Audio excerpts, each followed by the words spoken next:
Tumigil ka. Huwag mag-scroll. Ang pakiramdam na iyan na para kang pinapanood. Ang biglaang kaba na walang dahilan. Ang pagod na hindi mo maipaliwanag. Hindi iyan guni-guni. Iyan ay isang espiritual na sensor. Ipinadala ka ng Diyos dito dahil may babala na dating bulong sa langit. Ngunit ngayon ay isa ng sigaw. Isang babala para sa iyo. Sila ay dumarating. At ang problema sa kanila, hindi sila kumakatok. Nararanasan mo ito sa iyong trabaho. Sa tuwing malapit ka na sa isang promosyon o matatapos ang isang mahalagang proyekto, biglang nagkakaroon ng hindi maipaliwanag na problema. Isang email na hindi natanggap, isang kasamahan na biglang kumakalaban sa iyo, isang pagkakamali na lumilitaw mula sa wala. Ito ay isang atake sa iyong ani, isang pagnanakaw sa iyong pag-unlad. Nararanasan mo ito sa iyong mga relasyon. Kapag ang kapayapaan ay nagsisimulang manahan sa iyong tahanan, isang biglaang pag-aaway ang sumisiklab dahil sa isang maliit na bagay. Isang salitang hindi sinasadya na nagiging lason. Ang katahimikan na dapat ay nagpapagaling ay nagiging isang mabigat na pader. Iyan ang kaaway na nanggugulo sa iyong pundasyon, ninanakaw ang kagalakan mula sa iyong mga koneksyon, at nararanasan mo ito sa iyong espiritu. Sa sandaling maramdaman mo ang pananabik na manalangin o basahin ang salita, isang biglaang antok ang bumabalot sa iyo. Isang pag-aalala na walang katuturan ang sumasakop sa iyong isipan. Isang pakiramdam na ikaw ay nag-iisa at walang saysay ang iyong ginagawa. Iyan ang pinakamalupit na atake, ang pag-atake sa iyong pananampalataya, ang pagputol sa iyong koneksyon sa Ama bago pa man ito lumakas. Ngunit sa pagtatapos ng video na ito, mauunawaan mo kung bakit ang mga biglaang hadlang at pagkaubos ng lakas ay dumarating sa mga pinakamahalagang sandali ng iyong buhay. Matututunan mong kilalanin ang 4 na tiyak na senyales na ang isang tahimik na espiritual na pag-atake ay nagsimula na laban sa iyo. Tatanggapin mo ang kahulugan ng salitang Hebreo na natsal na magbabago sa paraan ng pagtingin mo sa proteksyon at pagliligtas ng Diyos. Magkakaroon ka ng mga tiyak na panalangin na nagsisilbing sandata, tulad ng mga tagapagtayo ni Nehemias na may hawak na espada habang nagtatrabaho. At malalaman mo kung paano i-activate ang iyong autoridad upang itigil ang mga pag-atake na ito bago pa man sila magsimula. Naramdaman mo na ba na ang mga hadlang sa buhay mo ay hindi lang basta kamalasan, kundi isang organisadong pag-atake laban mismo sa iyong kapayapaan? Nasa tuwing malapit ka na sa isang tagumpay, may isang bagay na biglang humihila sa iyo pabalik? Paano kung ang mga pag-ataking ito na hindi nakikita ay senyales na mayroong isang bagay sa iyo na kinikilala ng mundo ng espiritu bago mo pa man ito maintindihan? Habang tinatawag ito ng iba na coincidence o masamang panahon, iilan lang ang nakakaalam na ang mga ganitong laban ay hindi nagsisimula sa labas. Nagsisimula ito kapag naglagay ang Diyos ng marka sa buhay ng isang tao. Ngunit paano kung ang dahilan kung bakit patuloy kang nasasaktan ay dahil sa mga bagay na hindi mo pa natututunang gawin para protektahan ang sarili mo? Ngayon, isipin mo ito.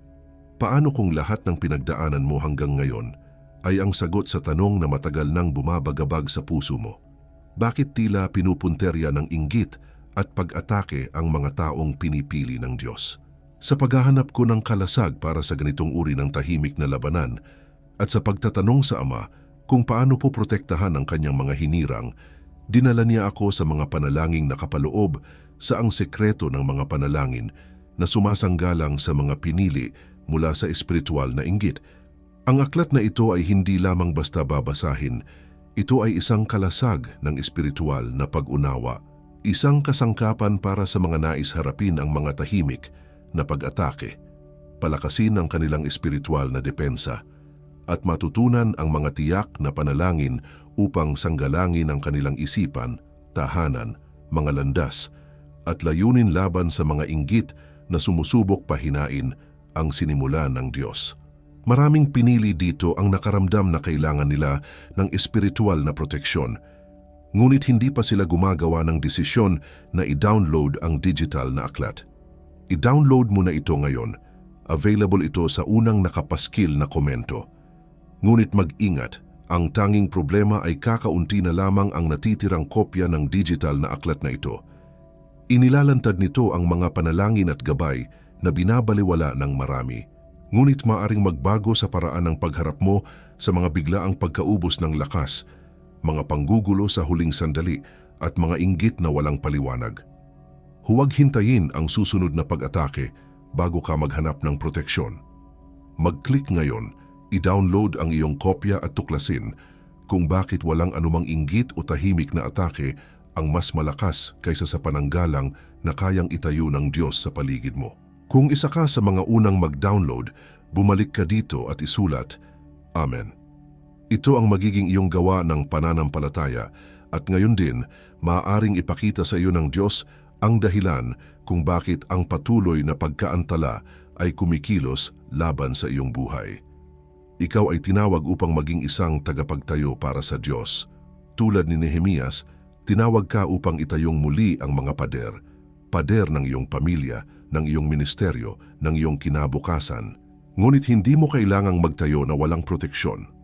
Ang Diyos ay nagbibigay ng pananggalang, isang kalasag sa iyong paligid na hindi kayang lampasan ng kaaway. Ang bawat panalangin ay isang blok na idinadagdag sa pader na iyon. Ang bawat deklarasyon ng pananampalataya ay nagpapatibay sa iyong depensa. Kung ang babalang ito ay tumago sa iyong espiritu, iangat mo ang iyong thumb sa like button. Hindi bilang isang simpleng reaksyon, kundi bilang isang senyalis sa langit na ikaw ay nakikinig at handa ng tumanggap ng iyong mga sandata. Hayaan mong malaman ng buong hukbo ng langit na may isang tagapagtayo na nagising sa katotohanan ngayon. At tungkol dito, tungkol sa isang pader na kalahati pa lang ang pagkakagawa sa gitna ng kadiliman, tungkol sa isang mahalagang kasangkapan na biglang nawawala, tungkol sa isang bulong sa likod mo na nagdudulot ng kaba. Mayroong selyo ng ilang minuto na akmang-akma sa mga huling sandali bago ang iyong tagumpay. Itanim mo iyan sa kaibuturan ng iyong isipan. At bukod sa ating digital na aklat ng mga panalangin, hinirang, mayroon ka pang isang paraan para palakasin ang mensaheng ito na dumating sa iyong tahanan ngayon. At para maiparating ito sa mas marami pang hinirang na tulad mo.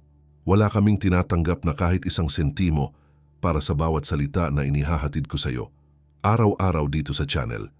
Bilang paraan para makapagbalik ka ng bahagi ng iyong natatanggap dito, pinapanatili rin naming bukas ang isang link para sa voluntaryong donasyon sa ibaba mismo ng digital na aklat sa unang nakapaskil na komento. Anumang halaga na kayang hawakan ng iyong kamay ngayon, anumang halaga na ituro ng iyong puso.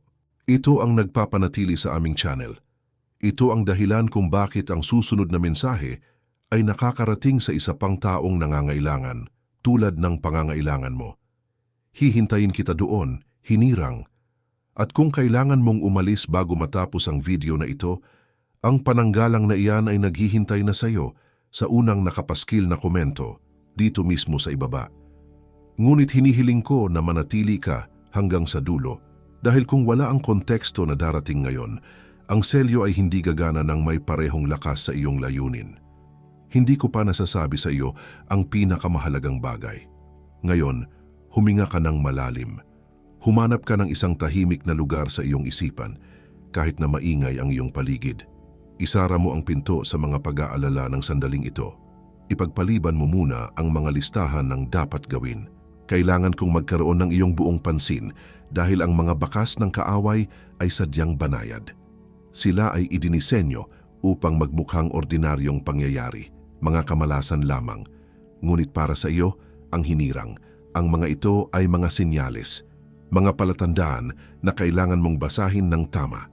Ibibigay ko sa iyo ang 4 na pangunahing senyales na ang mga tahimik na magnanakaw ng biyaya ay nagsimula ng kumilos laban sa iyo.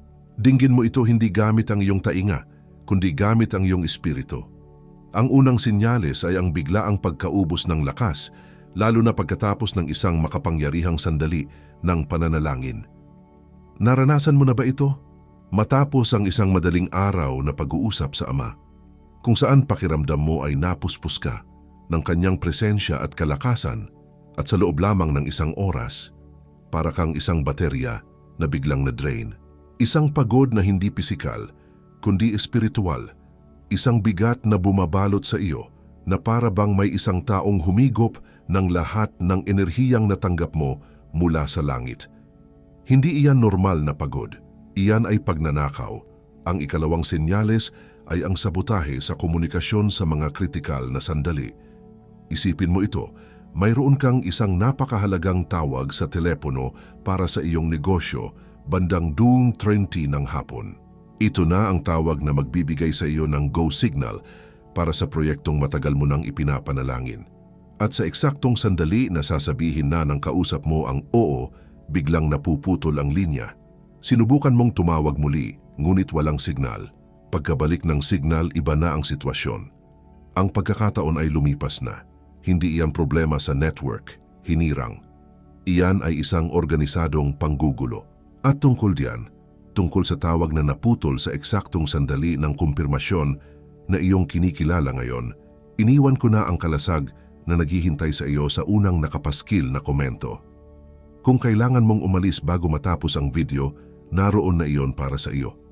Ngunit manatili ka dahil ang pangalan ng nangyayari sa iyo ay hindi pa nasasabi. Ang ikatlong senyales ay ang mga panaginip ng pagkahuli o pagiging balaho. Paulit-ulit kang nananaginip na tumatakbo ka patungo sa isang mahalagang destinasyon, isang airport, isang pagsusulit, isang kasal. Ngunit ang iyong mga paa ay mabigat para kang tumatakbo sa kumunoy. Nakikita mo ang iyong patutunguhan, ngunit hindi ka makausad. O kaya naman ikaw ay nasa isang sasakyan na hindi umaandar. Ang mga panaginip na ito ay hindi lamang bunga ng stress. Ito ay ang kaaway na nagtatanim ng espiritu ng pagkaantala sa iyong subconscious. Sinusubukan kang kumbinsihin na kahit anong gawin mo, huli ka na. Ang ikaapat na senyales ay ang biglaang pagkasira ng mga bagay na may sentimental na halaga. Isang umaga, bago ang isang mahalagang presentasyon, napansin mo na ang relong pamana sa iyo ng iyong ama na gumagana ng perpekto sa loob ng 20 taon ay biglang tumigil. O isang lumang litrato na nasa iyong mesa ay biglang nahulog at nabasag ang frame ng walang dahilan. Ang layunin dito ay hindi ang sirain ang bagay, kundi ang sirain ang iyong kapayapaan. Ito ay isang paraan ng panggugulo, isang paalala ng pagkawala at kabiguan na idinisenyo upang guluhin ang iyong emosyon bago ang isang mahalagang laban. Kung kahit isa man lang sa mga senyales na ito ay tumama sa iyong puso na parang isang palaso, hindi ka nag-iisa at hindi ka nababaliw. Ang mga ito ay hindi magkakahiwalay na insidente. Ang mga ito ay isang pattern, isang estratehiya ng kaaway na idinisenyo upang pahinain ka, lituhin ka, at pigilan ka bago mo pa man maabot ang iyong susunod na antas ng biyaya. At ngayon alam mo na ang pattern, at ang pagkilala sa pattern ay ang unang hakbang sa pagwasak nito. Hindi ka na isang biktima na walang kamalay-malay. Ikaw ay isang bantay na ngayon ay may kaalaman. Ang mga dating nagpapanggap na kamalasan ay ngayon ay malinaw na mga palatandaan ng isang pag-atake na maaari mo nang harapin. Kung kinikilala mo na ang pattern na ito ay kumikilos sa iyong buhay at handa ka nang tumanggap ng espiritual na autoridad, upang labanan ito, itype mo ang 777 sa mga komento ngayon din. Hindi bilang isang numero, kundi bilang isang deklarasyon na ang panahon ng kamangmangan ay tapos na. Ito ang iyong senyalis sa langit na ikaw ay handa ng lumaban ng may katalinuhan. Bago ko ipakita sa iyo ang instrumento ng pananggalang na sasaklaw sa patuloy na pagkaantala sa iyong buhay, kailangan kong ibigay sa iyo ang pangalan ng kung ano ang iyong daladala. Ang dahilan kung bakit ka inaatake ay dahil mayroong isang bagay sa iyo na kinatatakutan ng kaaway. At mayroong isang salitang Hebreo na naglalarawan sa uri ng pagliligtas na nakalaan para sa iyo. Ang salitang ito ay hindi lamang nangangahulugang proteksyon. Ito ay nangangahulugang isang marahas na pag-agaw mula sa kamay ng kaaway. At malalaman mo kung bakit sinusubukan nilang nakawin ang iyong biyaya bago mo pa man matutunan kung paano gamitin ang salitang ito. Ang puwang sa pagitan ng pagiging pinili at pagkakaroon ng pananggalang ay kung saan kumikilos ang mga tahimik na magnanakaw ng biyaya. Ngunit ang selyo ng oras na ito na iyong tinatawid ay nakita na sa langit. Dumating ka rito hindi dahil naghahanap ka ng mga sagot, kundi dahil ang mga sagot ay naghahanap sa iyo. Ang Diyos mismo ang nagtakda ng pagkikitang ito upang bigyan ka ng reseta para sa isang sugat na hindi mo alam na mayroon ka, isang pananggalang para sa isang laban na akala mo ay normal na bahagi lamang ng buhay. At sinasabi ko ito sa iyo dahil nakita ko na itong nangyari. Nakita ko na sa mga hinirang na tinawagan para sa matataas na bagay, kung paanong ang kaaway ay nagpapadala ng maliliit na demonyo ng panggugulo ilang oras bago ang kanilang pag-angat. Nakita ko ang mga kontrata na nawawala, ang mga kliyente na biglang umaatras, ang kalusugan na biglang bumabagsak, hindi bilang kamalasan, kundi bilang isang kalkuladong opensiba. At nakita ko kung paano, kapag natutunan na nilang pangalanan ang pag-atake, ang buong dinamika ng labanan ay nagbabago. At alam mo na ito, hindi mo palang ito nabibigyan ng pangalan. Ito ang atake sa iyong ani, ang pagnanakaw sa iyong pag-unlad.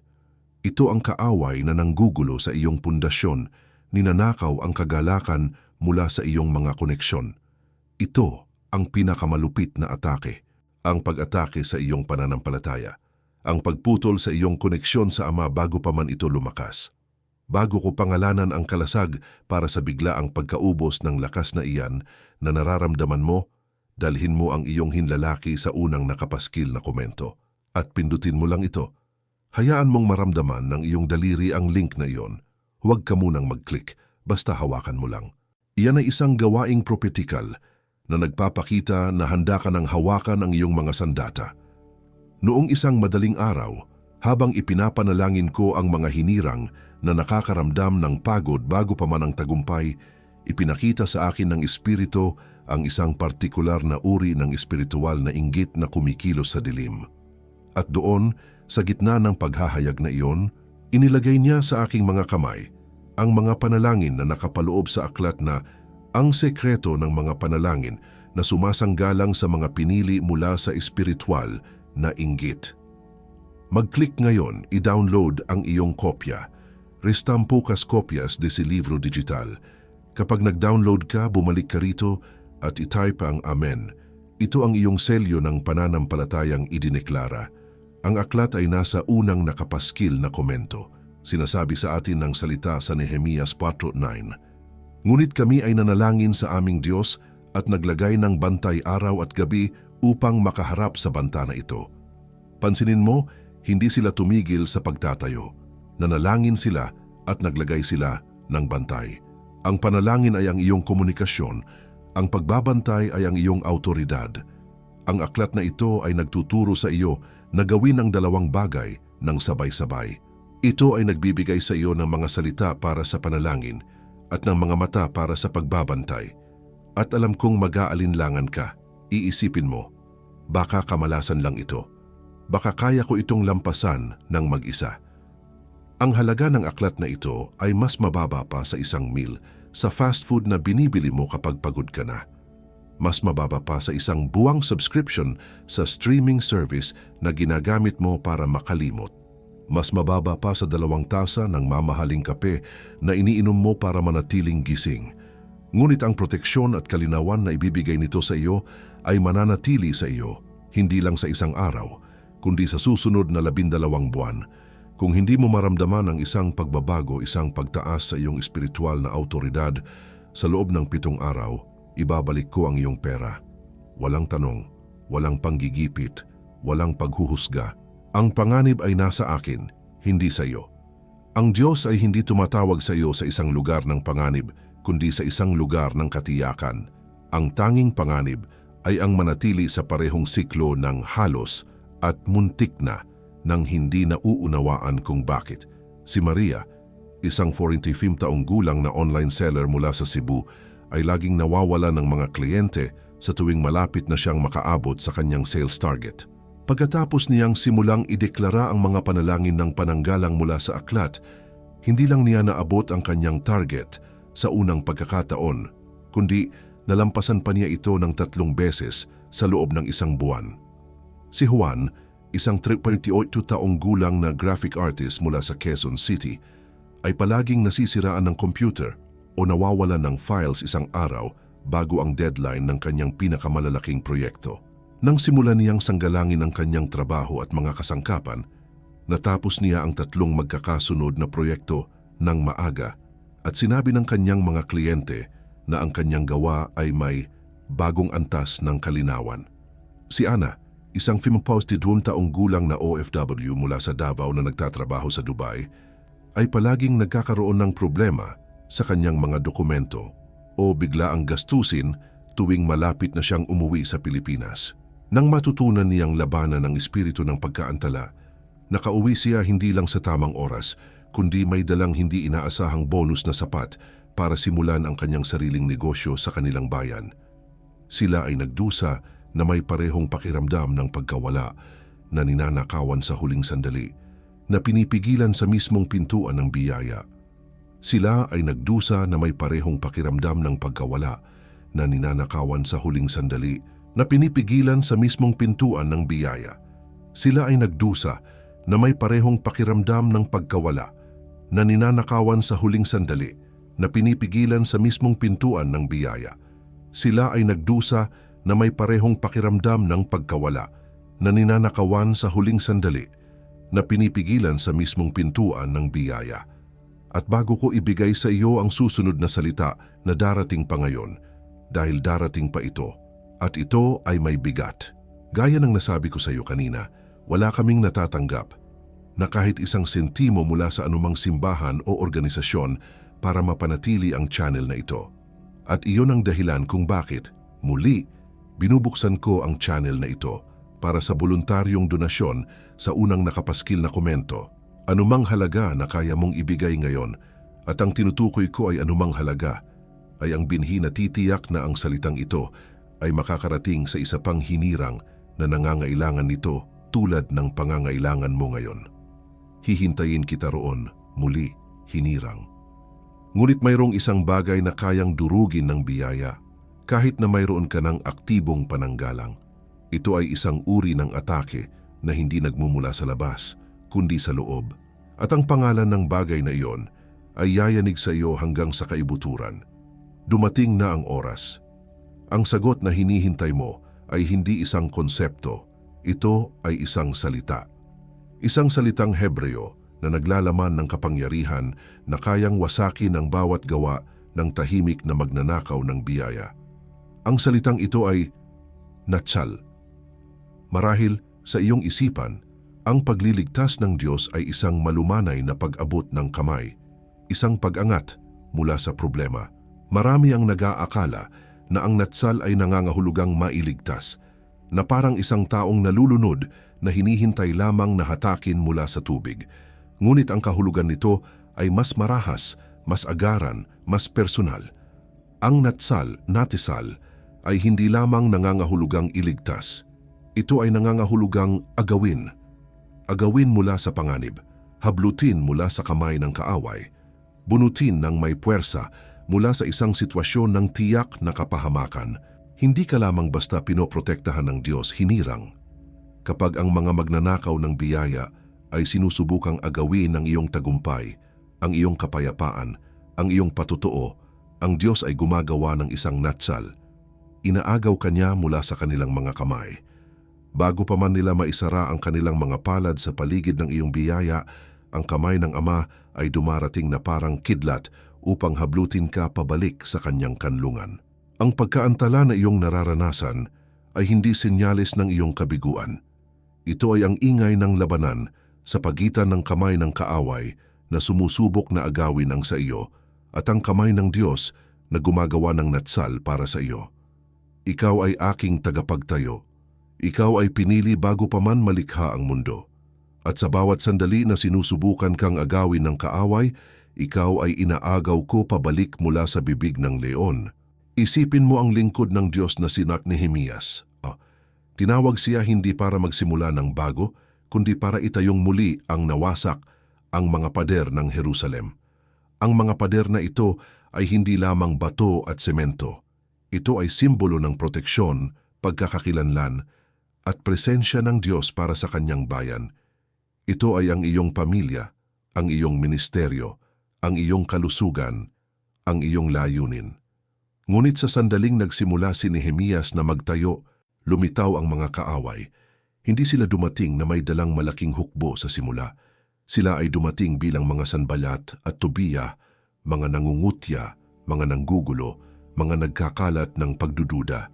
Sinasabi nila, ano ba ang ginagawa ng mga kahabag-habag na Hudiyong iyan? Kahit isang soro ang umakyat diyan, guguho ang pader na bato nila. Iyan ang boses ng kaaway na bumubulong sa iyo. Ano ba ang ginagawa mo? Walang saysay iyan. Isang maliit na problema lang, babagsak din ang lahat ng pinaghirapan mo. At nang hindi gumana ang pangungutya, nagplano sila ng isang tahimik na pag-atake, isang biglaang pagsalakay na idinisenyo upang mahuli ang mga tagapagtayo na hindi handa.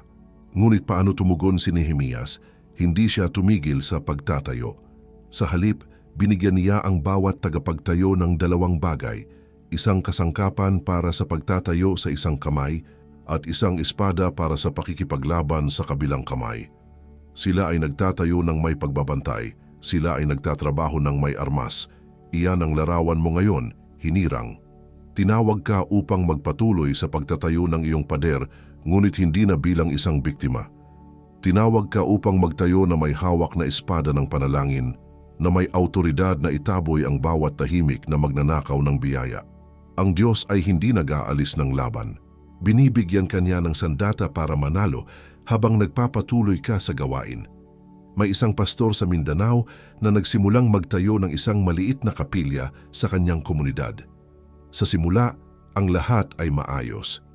Ngunit nang malapit nang matapos ang pundasyon, nagsimula ang mga hindi maipaliwanag na hadlang. Ang donasyon na inaasahan ay biglang hindi dumating. Ang mga trabahador ay bigla-biglang nagkakasakit tuwing araw ng buhos ng semento. Isang gabi halos sumuko na siya, umiiyak sa harap ng Diyos sa loob ng hindi pa tapos na istruktura. Pakiramdam niya, siya ay nag-iisa at pinagtatawanan ng langit at lupa. Sa gitna ng kanyang pagluha, isang salita ang pumasok sa kanyang espiritu. Labanan mo habang nagtatayo ka. Kinabukasan, tinipon niya ang natitirang mga miyembro at hindi lang sila nagtrabaho.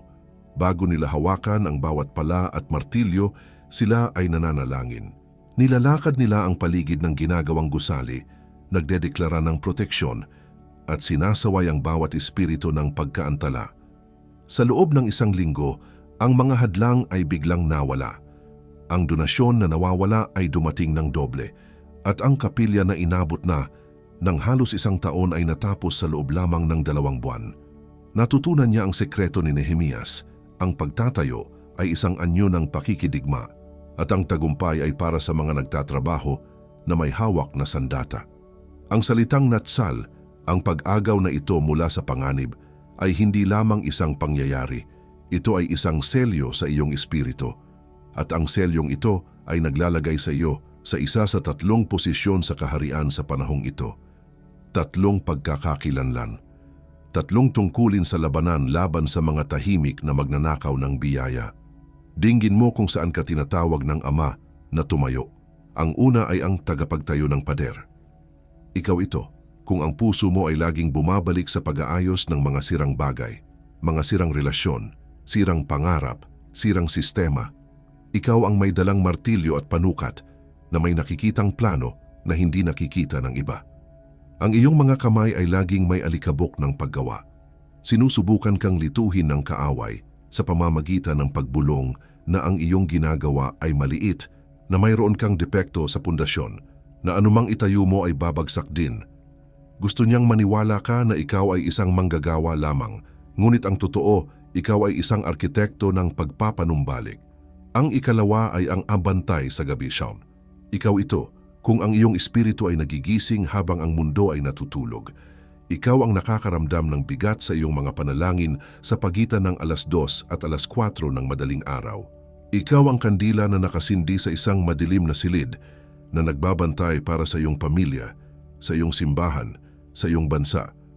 Hindi mo laging alam kung para saan o para kanino ka nananalangin, ngunit alam mong kailangan mong manatiling gising.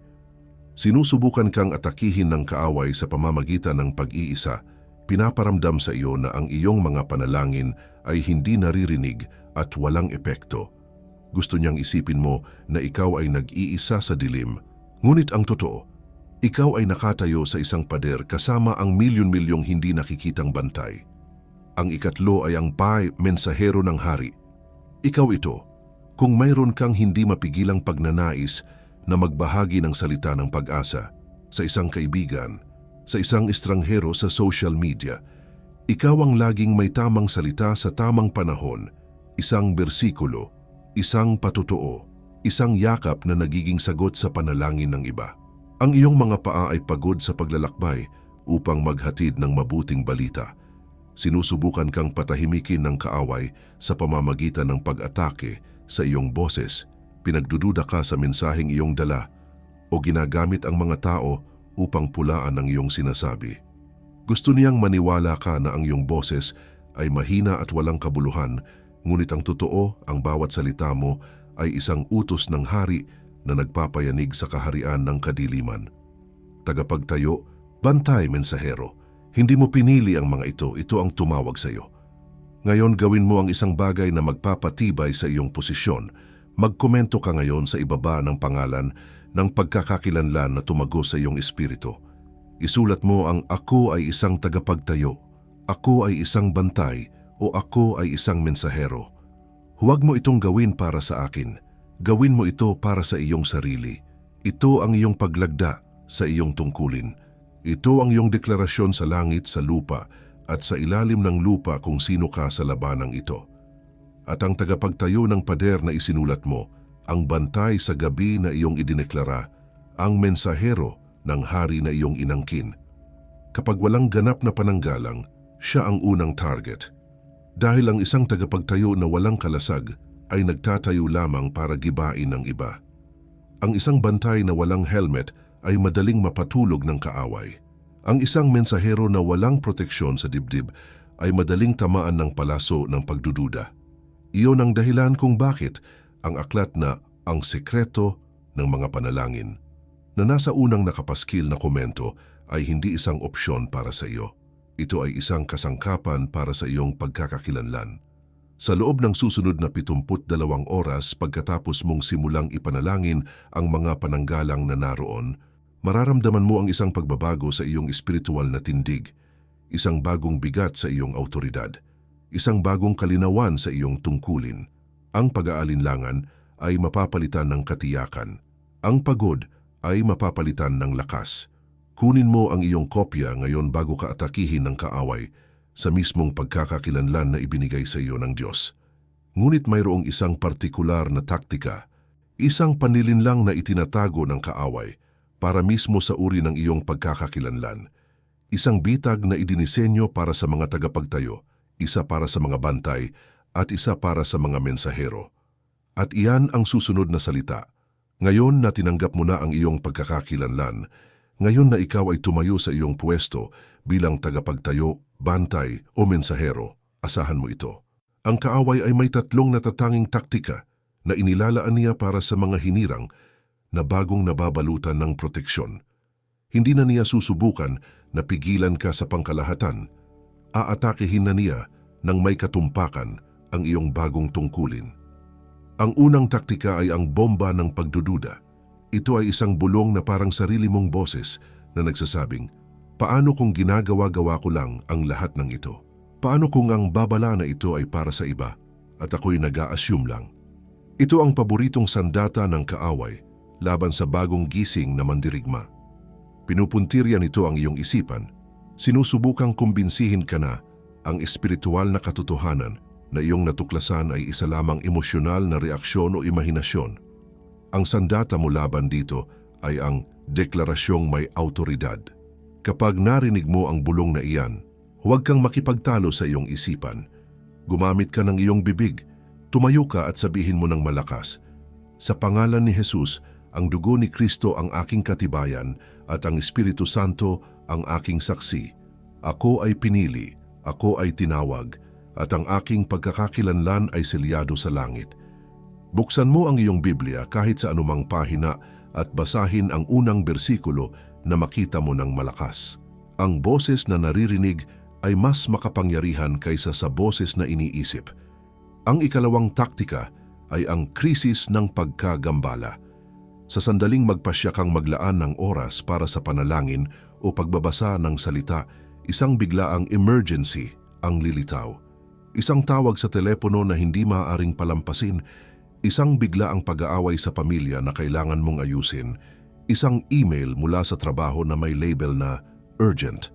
Ang mga ito ay idinisenyo upang ilayo ka sa pinagmumula ng iyong lakas. Sinusubukan ng kaaway na iparamdam sa iyo na mas mahalaga ang pag-apula ng mga maliliit na apoy kaysa sa pagkuha ng tubig mula sa balon. Ang sandata mo laban dito ay ang pagtatangi sa prioridad. Bago ka tumugon sa biglaang pangangailangan, huminto ka ng 3 segundo at tanungin mo sa iyong espiritu. Ito ba ay isang banal na paggabay o isang demonyong panggugulo? Matutukoy mo ang pagkakaiba. Ang tawag ng Diyos ay nagdudulot ng kapayapaan kahit na may pagkaapurahan. Ang panggugulo ng kaaway ay nagdudulot ng pagkataranta at pagkabalisa. Sabihin mo, Espiritu Santo, bigyan mo ako ng karunungan para makita ang pagkakaiba. Matutuklasan mo na siyam sa 10 emergency na iyon ay maaaring maghintay. Ang ikatlong taktika ay ang isinaplanong pag-iisa.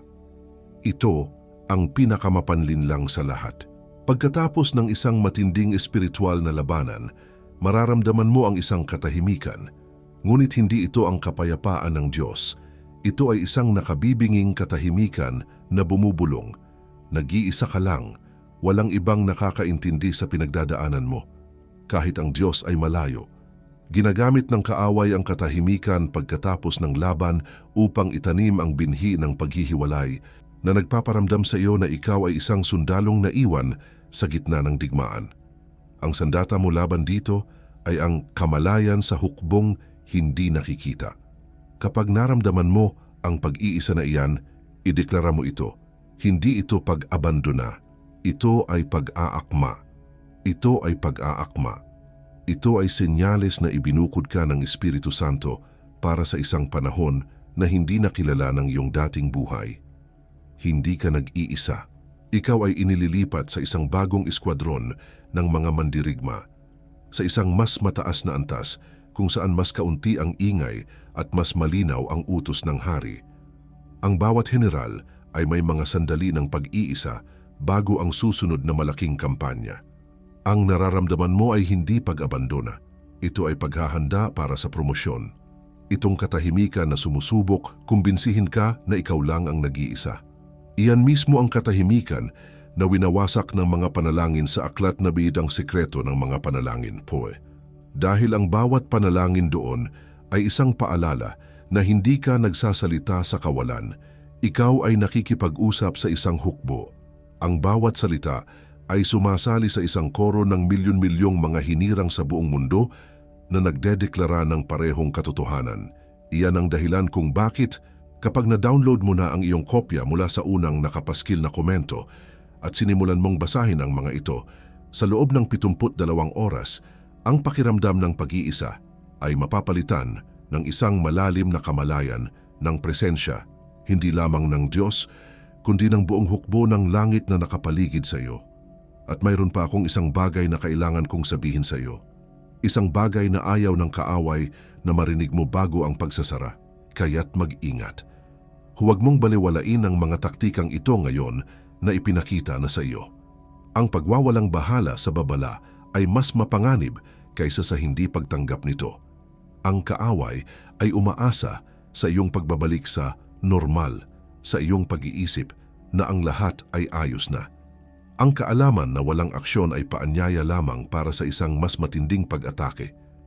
Kung ang mga sandatang ito ay nagbigay ng kalinawan sa iyong espiritu, gawin mo ang 2 bagay ngayon. Una, mag-subscribe ka sa channel na ito at i-on mo ang notification bell.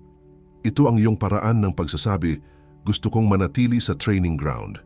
Pangalawa, i-save mo ang video na ito. Magkakaroon ng mga araw na kakailanganin mong marinig muli ang mga salitang ito. Ituring mo itong iyong digital na espada laging handa sa iyong arsenal. Ang pag-save nito ay hindi pag-iimbak ng impormasyon. Ito ay paghahanda para sa labanan. Ngayon huminga ka. Hayaan mong dalhin ka ng iyong espiritu sa lugar na iyon. Sa paanan ng pader na itinatayo mo. Tandaan mo ang larawan nito noon, kalahati pa lang, nababalot ng dilim, bawat bato ay tila pasanin. Ngunit tingnan mo ngayon, ang araw ay sumisikat sa likod nito. Ang pader ay hindi nakalahati. Ito ay buo, kumpleto. Ang mga bato na dati magaspang at puno ng alikabok ay tila nagniningning at ang puwang sa pagitan nila ay selyado ng isang liwanag na hindi galing sa araw. Lumapit ka. Huwag kang matakot. Idikit mo ang iyong palad sa pader. Ano ang nararamdaman mo? Hindi ito malamig na bato. Ito ay mainit. Mayroon itong pintig, isang mahinang ugong ng buhay. Iyan ang pintig ng bawat panalangin, bawat luha, bawat butil ng pawis na ibinuhos mo. Hindi mo lang itinayo ang pader na ito, naging bahagi ka nito. At ngayon, ito ay nagiging bahagi mo. Ang lakas na ipinagtatanggol nito ay siya na ring lakas na dumadaloy sa iyo. At ngayon, tingnan mo ang iyong sarili. Wala ka na sa labas, tinitingnan ang iyong proyekto. Ikaw ay nasa loob na. Ito ay hindi na isang pader lamang. Ito ay isang kuta, isang lungsod. Ang iyong tahanan mula rito sa loob, ang mga anino sa labas ay walang kapangyarihan. Ang mga bulong ng kaaway ay hangin na lamang na humahampas sa matibay na bato. Hindi ka na isang manggagawa na pagod sa labas. Ikaw ay isang mamamayan ng isang protektadong kaharian. Ito ang bunga ng iyong pagtitiyaga. Ito ang ipinangako ng Natsal. At mula sa loob ng pader na ito, ngayon na ang oras upang magpakawala. Una, pakawalan mo ang bigat ng paghihintay. Ang lahat ng mga taon, buwan at linggo na naramdaman mong ikaw ay naiiwan. Ang pagkadismaya sa bawat pagkaantala, iyan ay hindi bigat mo para pasanin.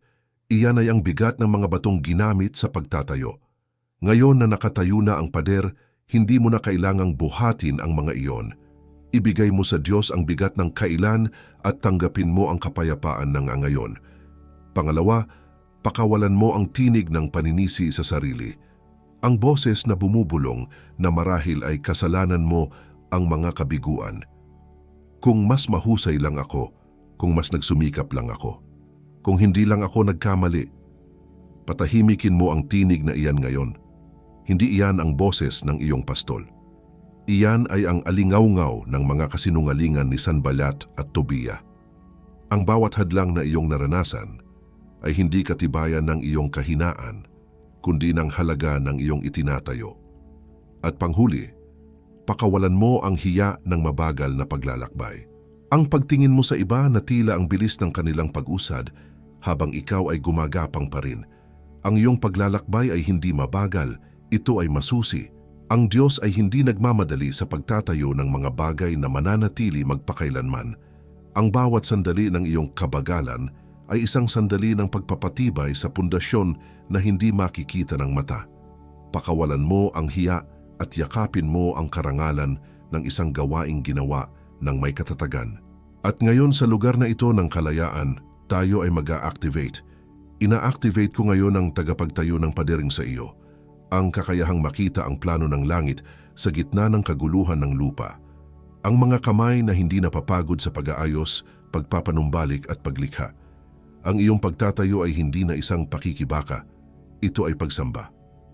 Ina-activate ko ngayon ang anbantay sa gabihaban sa iyo. Ang espiritual na pandinig na kayang makilala ang yabag ng kaaway sa kalayuan. Ang mga mata na nananatiling bukas habang ang iba ay natutulog. Ang iyong mga madaling araw na panalangin ay hindi na isang pasanin. Ito ang iyong command post. Ina-activate ko ngayon ang kamensahero ng harian sa iyo. Ang tapang na magsalita ng katotohanan ng may pag-ibig. Ang mga paa na mabilis dalhin ang mabuting balita sa mga nangangailangan. Ang iyong boses ay hindi na isang opinyon lamang. Ito ay isang atas mula sa trono ng biyaya. Ikaw ay kumpleto. Ikaw ay armado. Ikaw ay na-activate. At ngayon, habang nakatayo ka sa loob ng iyong kuta, isang bagong antas ng pananggalang ang idinedeklara sa iyo. Tinatakpan ko ngayon ang iyong isipan, bawat kaisipan ng pagdududa, bawat takot na itinanim ng kaaway, bawat kasinungalingan na bumubulong na hindi mo kaya, ay winawasak ngayon. Ang iyong isipan ay hindi na isang larangan ng digmaan. Ito ay isang hardin na binabantayan ng mga anghel. Ang tanging mga binhi na tutubo rito ay ang mga salita ng katotohanan, pag-asa at pagkakakilanlan na mula sa Ama. Tinatakpan ko ngayon ang iyong tahanan. Bawat ugnayan sa loob ng iyong pamilya, bawat relasyon na sinubukang sirain ng inggit at hindi pagkakaunawaan ay siniselyuhan ngayon sa ilalim ng dugo ni Kristo. Ang mga pader ng iyong bahay ay hindi na lamang kahoy at semento. Ang mga ito ay mga espiritual na pader na pinahiran ng kapayapaan ng Diyos. Ang bawat salitang binibitawan sa loob nito ay magiging salita ng pagpapala. Ang espiritu ng pag-aaway ay walang lugar dito.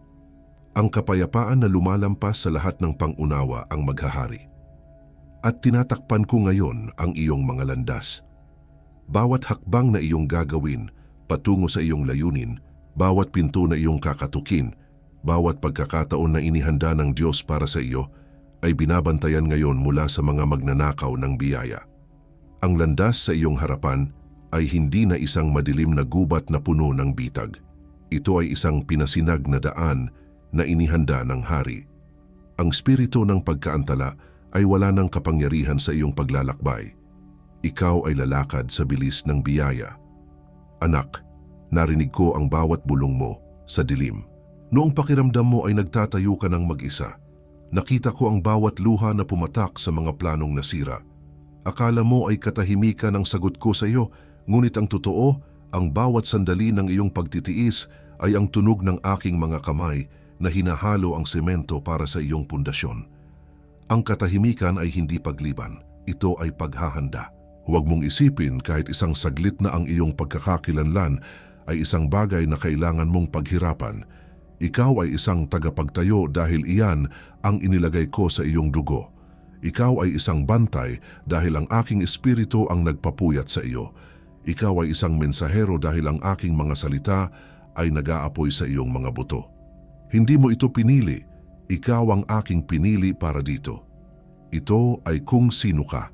Kaya't ngayon, nakikita kitang nakatayo sa ibabaw ng pader, hindi na sa ilalim nito. Nakikita ko ang espada sa iyong kamay at ang liwanag sa iyong mga mata.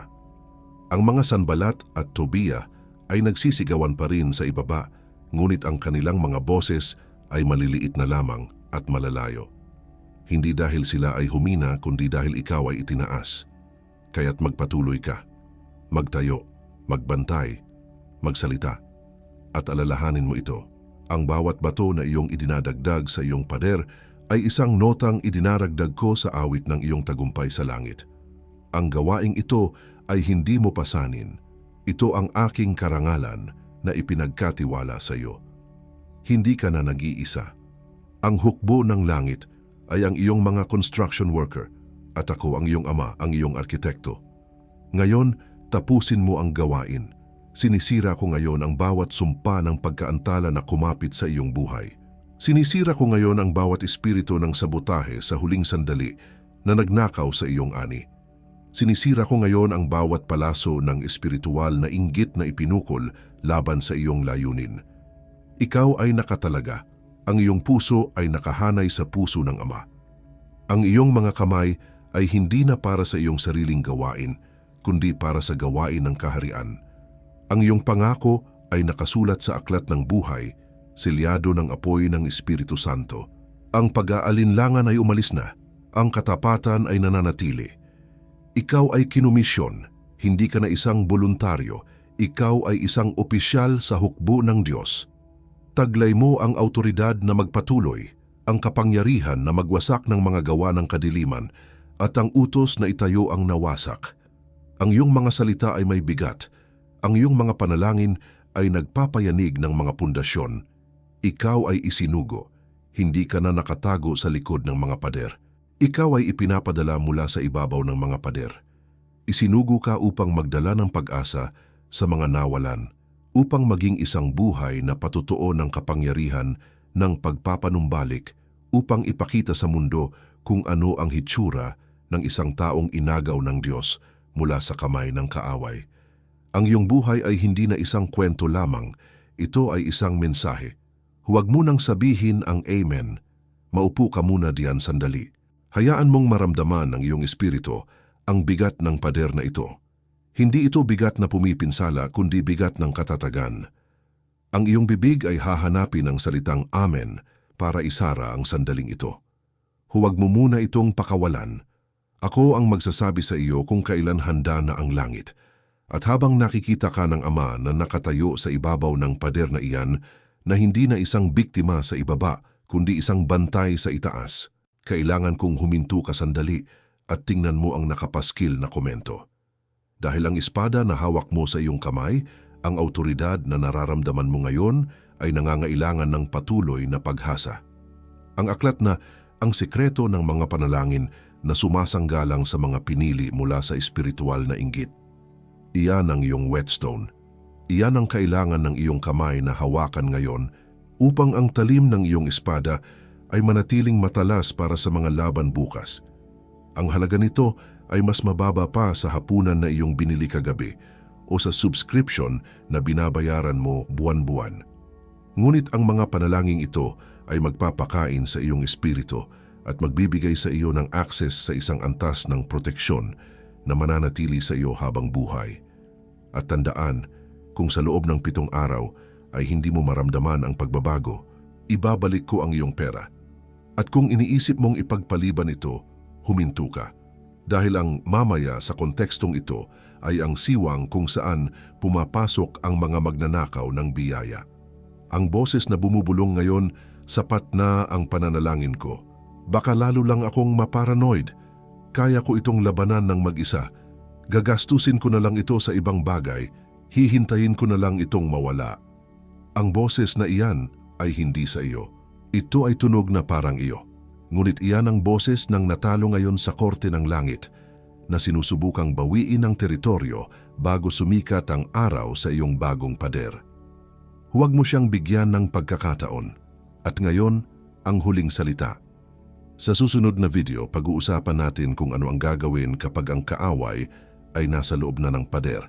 At sa video na ito, hinirang, bago ko silyuhan ang oras na ito kasama mo, babalik ako sa huling pagkakataon sa kahilingang ito. Sinamahan mo ako hanggang dito. Tinawid mo ang bawat salita, bawat dekreto, bawat senyales. At kung sa anumang sandali ng mensaheng ito ay naramdaman mong hinipo ka ng langit, alam mong hindi ito aksidente. Ang link para sa voluntaryong donasyon ay nananatiling bukas sa unang nakapaskil na komento, sa ibaba mismo ng digital na aklat. Hindi bilang singil, hindi bilang kapalit, kundi bilang pagbabalik ng hinirang sa altar kung saan nanggaling ang salita.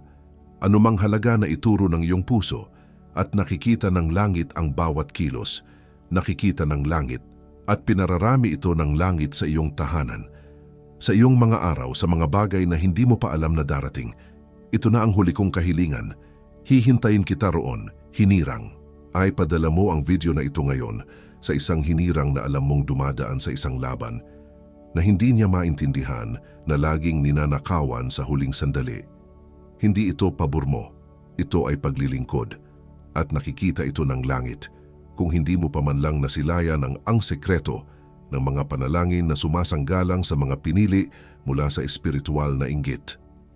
Ang link ay nananatili sa unang nakapaskil na komento. Hindi ito pabor mo, ito ay paglilingkod. At nakikita ito ng langit. Ngayon, oo. Ngayon ay maaari mo nang sabihin ng Amen. Sabihin mo kasama ko ngayon, Amen. At ako, ang Ama, ay nakinig. Ang pader ay nakatayo na. Magbantay ka mula sa ibabaw nito.